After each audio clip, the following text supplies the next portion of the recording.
Food పాడైపోయింది serve చేస్తున్నాం అని ఒక వీడియో చూశాను. రీసెంట్ టైమ్స్లో ఒక వీడియో చూశాను. ఒక సిస్టర్ మన రెస్టారెంట్లో ఫుడ్ పాడైపోయింది సర్వ్ చేస్తున్నాం అని ఒక వీడియో చూశాను. నేను ఊర్లో లేకపోవడం వల్ల తిరుపతిలో రావడం వల్ల లేట్ అయింది రియాక్ట్ అవ్వడానికి. మాట్లాడుకుందాం ఈ విషయం గురించి, చాలా డీటెయిల్డ్గా మాట్లాడుకుందాం. ఈ మాట్లాడుకునే ముందు మీరు ఒక క్లిప్ చూడండి.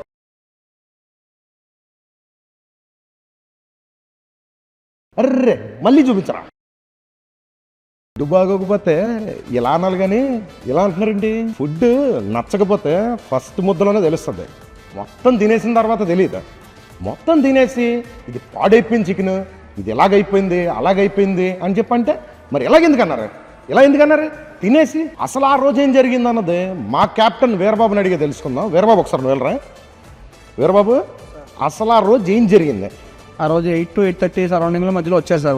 వాళ్ళు బటర్ చికెన్ కావాలి, కాకపోతే బోన్తో కావాలని అడిగారు సార్. దానికి మనం సజెస్ట్ చేసింది ఏంటంటే Punjabi బుర్క్ matar masala bone, murgh Punjabi butter masala bone చెప్పారు మీరు.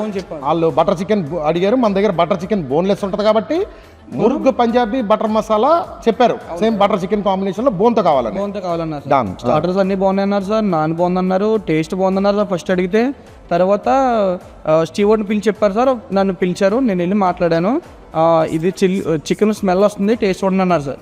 నువ్వు వెళ్ళావు కదా టేబుల్కి? సార్. నువ్వు వెళ్ళేసరికి టేబుల్లో ఫుడ్ ఎంత ఉంది? ఆ కర్రీ ఒకటే పీస్ ఉంది సార్, మిగిలిందంతా అట్లీస్ట్ గ్రేవీ కూడా లేదు సార్, ఓన్లీ ఒకటే పీస్ ఉంది. ఒకటే పీస్ ఉంది, నాన్ కూడా అయిపోయింది, ఒకటి చిన్న నాన్ మాత్రమే మిగిలింది సార్. మొత్తం అంతా అయిపోయింది, ఏం లేదు అక్కడ, మొత్తం అంతా అయిపోయింది. టేస్ట్ చేయమంటే సరే ఈరోజు థర్స్డే నేను తిన్నాను చెప్పినా కూడా, నువ్వు థర్స్డే నాన్ వెజ్ తిన్నావు? తిన్నా సార్. గెస్ట్ అడిగారు తిన్నాను సార్. నేను అప్పటికి టేస్ట్ ముందు స్మెల్ చూసాను సార్, స్మెల్ ఏం రావట్లేదు అని చెప్పిన తర్వాత అయితే టేస్ట్ చేసి చూడండి అన్నారు సార్. నేను అందులోనే వాళ్ళు ఎదురుకుండానే ప్లేట్లో తీసుకుని పీస్ ఉన్న ఒక్క పీస్లోనే కొన్ని తీసుకుని తిన్నాను సార్.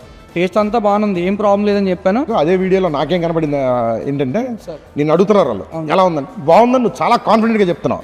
చెప్తుంటే అలా ఎలా చెప్తావు అంటే, నేను తిన్నాను కాబట్టి చెప్తున్నాను సార్. ఒకసారి చేకండి అదర్ కూడా సార్. Thank you.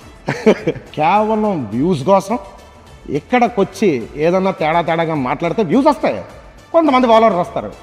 అరే ఒకవేళ నిజంగా బాగాలేదంటే నిజంగా జెన్యూన్ కేసు అయితే ఒక వీడియో పెడతారు. ఒక వీడియో రీచ్ వచ్చింది కదా 2, రెండోది కూడా వచ్చింది కదా 3, మూడోది కూడా వచ్చింది కదా 4. ఏంటిది? ఇలా చేసే వాళ్ళకి ఇంకొకటి చెప్తున్నాను. ఇదే రాయుడు గారి మిలిటరీ హోటల్ MNCY హాస్పిటాలిటీ మీద ఆధారపడి 150 కుటుంబాలు ఉన్నాయి.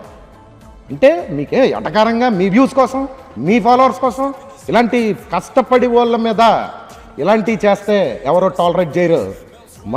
మరీ చెప్తున్నాను, ఇదైతే కరెక్ట్ కాదమ్మా. డెఫినెట్గా చెప్తున్నా, తేడా బ్యాచ్ని కూడా డిసప్పాయింట్ చేయం. అంతేనా?